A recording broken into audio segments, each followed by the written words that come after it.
Hello guys, this is Maribel ng Maribel Loves Accounting Facebook page. Today, magsasagot tayo ng isang problem about proof of cash, computation of unadjusted and adjusted balances. So, ang proof of cash ay para rin lang siyang bank reconciliation. Ang kahibahan nga lang, nire-reconcile din natin yung receipts at yung disbursements. Kailangan ma-reconcile natin yung receipts ng book against sa receipts ng bank. Pareho din ang disbursement, kailangan din nating ma-reconcile sila. So dahil mas detalyado ang proof of cash, mas maganda itong paraan para makita natin or ma-detect natin yung mga errors and irregularities. Kung yung manager at yung cashier ay nagkaroon ng sabwatan, halimbawa, nag-issue sila ng cheque ng January 1, tapos winidraw nila yung cash, ginamit nila yung cash, tapos before ng January 30, nag-deposit sila ng same amount. So, kung normal lang na bank reconciliation, hindi natin ito makikita kasi kung inalis nila na pera, ay ibinalik din nila by end of the month. 'Di ba? Pero, kung proof of cash ang gagamitin, yung cheque na inisyo nila, syempre hindi nila yon inirecord sa libro. Hindi rin nila inirecord yung deposit. So, parang sa libro, walang nangyaring transactions. Pero sa bank, makikita mo na nagkaroon ng withdrawal at nagkaroon ng deposit. So, kapag gumawa ka ng proof of cash, lalabas yun kasi walang record yung book ng ganong transactions. So, yun ang kagandahan ng proof of cash. So, balikan na natin itong question. So, dito sa problem, may 5 questions na dapat tayong sagutan. Ang una, hanapin natin yung unadjusted cash balance per books as of December 31, 2023. Yung pangalawa ay unadjusted cash balance as of November 30, 2023. Yung pangatlo, adjusted book receipts for December 2023. Yung pang-apat, adjusted bank disbursement for December 2023. At yung pang-lima, adjusted cash balance as of December 31, 2023. In the audit of Pasig Company's cash account, you obtained the following information. So, yung bookkeeper, gumawa siya ng bank recon noong November 30, 2023. Method na ginamit niya ay bank to book. So, hindi natin alam yung adjusted na amount. So, dahil alam naman natin na gagawa tayo ng bank reconciliation, so, naglagay na ako ng format ng proof of cash. So, meron tayo laging 4 columns. Yung beginning, yun yung ending ng last month. Tapos, receipts for this month, at disbursement for this month, at ending for this month. So, tatandaan natin, yun lang receipts at disbursement. Kung ano lang yung para sa buwan na nire-reconcile natin, okay? So, nilagay ko na rin yung mga normal na reconciling items. So, meron akong sa book, meron akong collection by the bank na hindi na-record ng book. Bank service charge, hindi na i-record ng book pero na i-record na ng bank. Siyempre, yung mga book errors. So, reconciling item yan ng book. Sa bank naman, ganun din yung mga columns. Pero, ang mga normal na reconciling items natin, deposit in transit. So, itong deposit in transit, na i-record na ni book, hindi pa na i-record ni bank. Outstanding checks, ito yung mga cheque na na-issue na ni book. So, nabawas na niya sa kanyang record, pero si bank hindi pa niya natatanggap. Hindi pa niya nababawas sa kanyang balance. At siyempre, yung mga bank errors. So, kung kanino yung error, siya yung mag-a-adjust ng kanyang record. So, binigay sa atin yung bank record ng bookkeeper noong November 30. Yung November 30 balance ng bank, ilagay na natin, 90,800. Yung undeposited collection na 5,000. So, yun ay deposit in transit. Ilagay na natin siya sa bank adjustments. So, yung November 30 na deposit in transit ay addition sa November column, 5,000 na i-record ng bank ng December. So, i-minus na natin sa receipts ng bank para makuha natin yung adjusted balance. Bank service charge, 100. So, yung bank service charge, i-minus natin sa November. Tapos, sa disbursement ng December, i-minus din natin siya sa disbursement ng book kasi hindi naman yan disbursement talaga sa buwan ng December. Na-record lang siya ng December. Ang collection of customers note, 8,000. So, nung November, nakakolekta yung bank. Hindi alam ni book, nakakolekta siya. So, ilalagay natin siya sa book. So, idadagdag natin siya na 8,000. Dahil na-record ng book ng December na, so ibabawas natin siya sa receipts ng December. Kasi ang kinukuha lang natin na actual receipts ay kung ano talaga yung receipts ng buwan ng December. Tapos binigay yung outstanding checks. So meron 3 outstanding checks na ang total ay 10,000. So dito sa ating bank, ilalagay natin yung outstanding checks na 10,000. So yung outstanding checks na yan ay i-minus din natin siya sa disbursement ng bangko for December kasi yan lang talaga ay disbursement ng November, hindi yan disbursement ng December. Tapos ibinigay yung book balance, so ilalagay na natin yung book balance. Tapos may mga additional data dito. Sabi din sa A, company recordings for December. So, total collections from customer, 165,000. So, kung makikita ninyo dito, ito ay sinabi total collections, okay? Hindi niya sinabi na total receipt na column. Sinabi lang niya, yung nakolekta daw niya nung December sa customer, 165,000. Total checks drawn, kung magkano yung check niya na ginawa, 98,000. So, mag-ingat kayo sa mga ganitong recordings kasi hindi niya sinabi dito na total receipts, 'di ba? Ang sinabi lang niya ay collections. So, yun yung kanya daw natanggap. Hindi niya sinabing total receipts. So, kasi pag sinabi mong receipts, lahat-lahat na talaga yon. Ito, magkano lang yung kanyang na-collect na pera. So, lalagay natin doon 165,000 at saka 98,000 sa disbursements. Ito pa, C, check number 1159 dated November 25, 2023 was entered as 3,000 in payment of voucher for 30,000. Upon examination of the checks returned by the bank, the actual amount of the check was 30,000. So, kung makikita nyo dun sa outstanding check number 1159, ang naisulat ng bookkeeper, 3,000 lang siya. So, kulang yung naisulat na amount. So, ang ating outstanding check ay check number 1159, 30,000 yan, 1767, 5,000, 1915, 2,000. So, meron tayong 37,000 na outstanding checks. So, baguhin na natin. Itong check number 1159, yan ay book error, di ba? Kasi dapat ang naibawas niya ay 30,000 pero ang naibawas lang niya ay 3,000.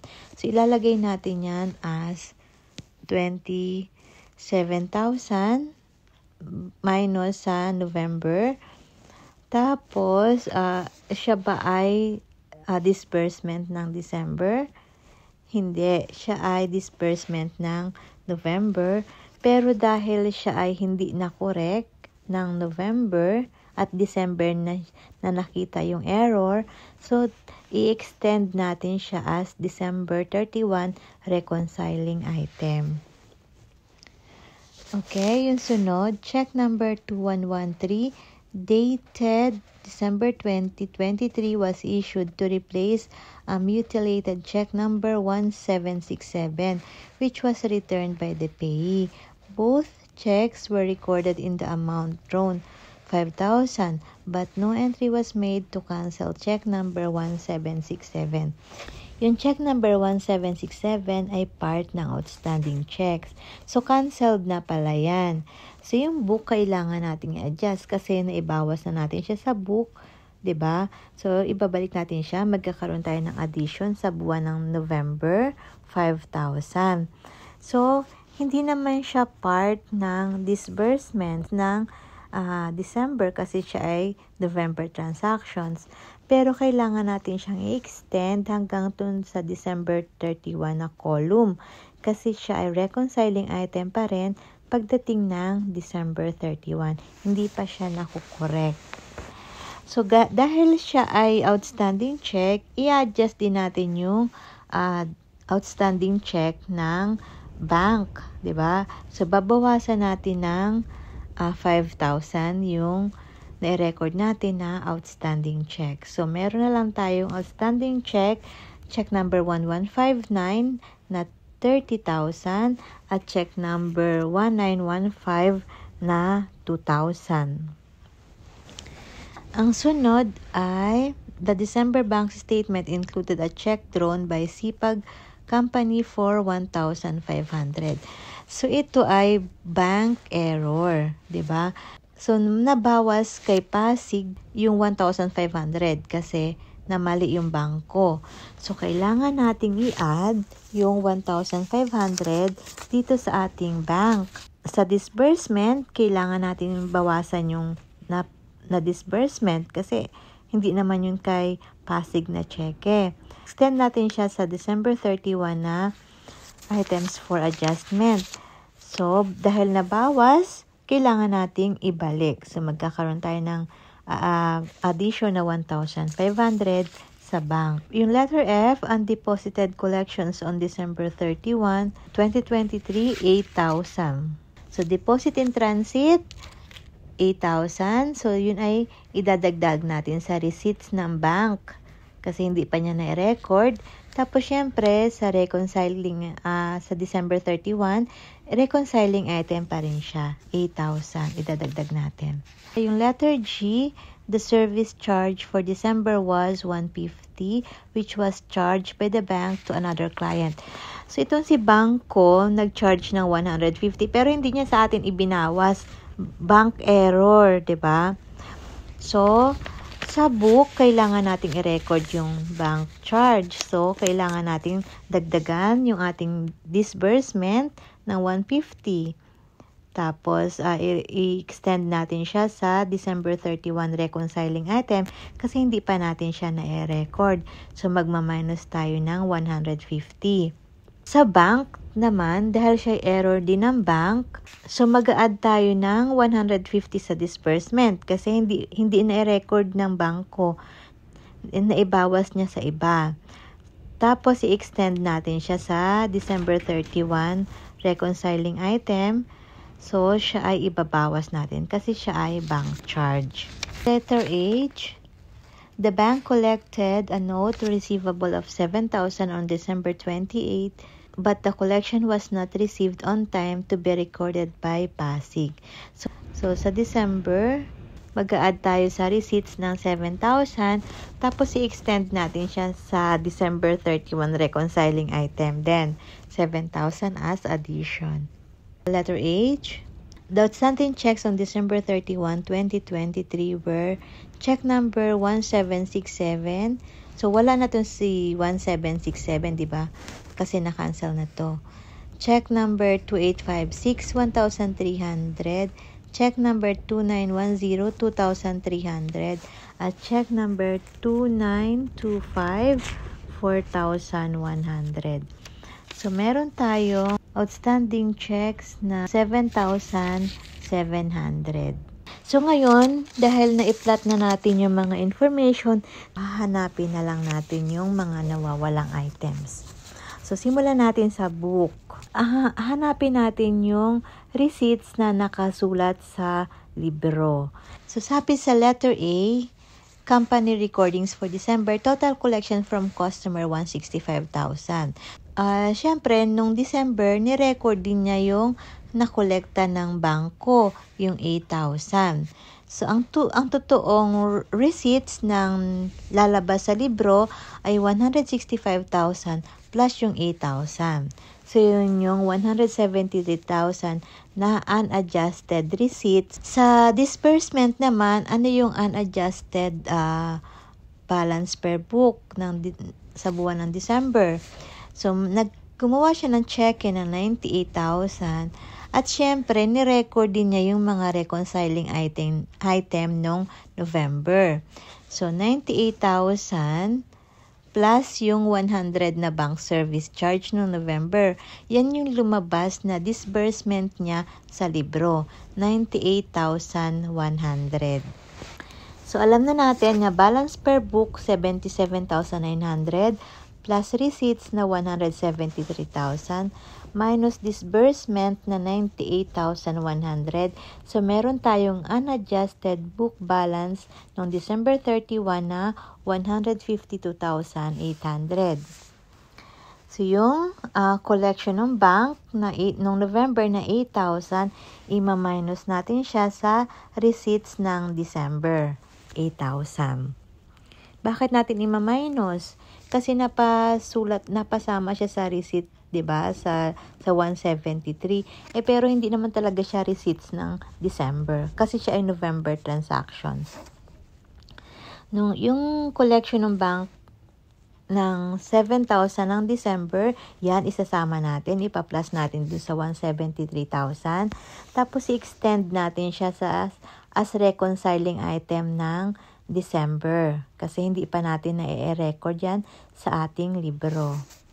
Yung bank service charge ng November na 100, ima-minus natin sa November, pero sa disbursement ng November, ima-minus din natin kasi hindi naman yan transaction ng December. Yung December na bank charge, hindi pa na-record ng libro, so idadagdag natin sa disbursement. At sa reconciling item pa rin siya ng December kasi hindi pa natin i-record sa libro. Yung book error na 27,000, i-extend hanggang dun sa December kasi December na natin nakita yung error. Hindi natin siya na i-record pa. So, hindi naman natin kailangang ilagay sa disbursement column ng December kasi hindi naman talaga siya disbursement ng December kasi ang cheque na yan ay dated yan ng November. Check number 1767 na mutilate na dadagdag natin siya sa November na bank. Isa pa rin siya sa adjustments ng December. Hindi naman natin siya pwedeng i-adjust sa disbursement column dahil itong transaction na to ay November na cheque. So, ngayon, pwede na natin sagutan at hanapin yung mga informations. So, yung November, meron kang adjusted book balance na 63,800. Yung receipts, adjusted receipts ay 172,000. Adjusted disbursement ay 98,150. So, at ang ating adjusted book balance ng December ay 137,650. Tingnan naman natin yung sa bank. So, dito sa bank, very straightforward siya, di ba? So, binigay niya yung beginning, galing sa reconciliation ng bookkeeper. Tapos, binigay din yung total receipts at disbursement. So, 90,800 plus 169,000 less 123,800 equals 136,000. So, nakuha na natin yung unadjusted bank balance ng December 31. Yung deposit in transit ng November na 5,000, siya ay pumasok sa receipts ng bank. Pero, alisin natin siya kasi siya ay November transaction. Yung December 31 na deposit in transit na 8,000, hindi pa niya na-record as receipt. So, kailangan natin siyang i-record at kailangan din natin siyang i-adjust kasi hindi pa siya nakasama sa December 31. Yung outstanding checks na na-complete na natin, naging 32,000 na lang, pumasok siya sa December disbursement, kailangan natin siyang alisin kasi yan ay November transaction. Yung December 31 outstanding check, so dun sa binigay sa ating outstanding check, ang 7,700 na lang ay galing siya sa check number 2856, 2910 at 2925. So, idadagdag natin siya sa disbursement. Sa December 31, ima-minus natin siya. Yung bank error nung December na 1,500, ang nangyari dito ay sa bangko ni Pasig, yung cheque ni Sipag. So, lumaki yung disbursement ni Pasig, ima-minus natin kasi hindi naman yung disbursement ni Pasig. Pero sa ating bank recon, sa December, ipa-plus natin yung amount na yun. Bakit natin ipa-plus? Kasi na-minus sa bank niya. Hindi naman dapat sa kanya i-minus. I-plus natin. Tapos yung bank charge, ganun din. Yung 150 na bank charge na ibawas ng bangko sa ibang kliyente nila. So, idadagdag natin sa disbursement ni bank kasi yan ay bank charge, di ba? So, sa ending balance naman, babawas natin yung 150 sa bank balance. So, ngayon, itotal na natin. So, meron tayong adjusted bank balance ng November na 63,800. Adjusted receipts na 172,000, adjusted disbursement na 98,150 at adjusted bank balance ng December 31 na 137,650. So, ayan. So, balansin na ang ating proof of cash. So, sagutan na natin yung mga questions. Number 1, unadjusted cash balance per book as of December 31, 2023.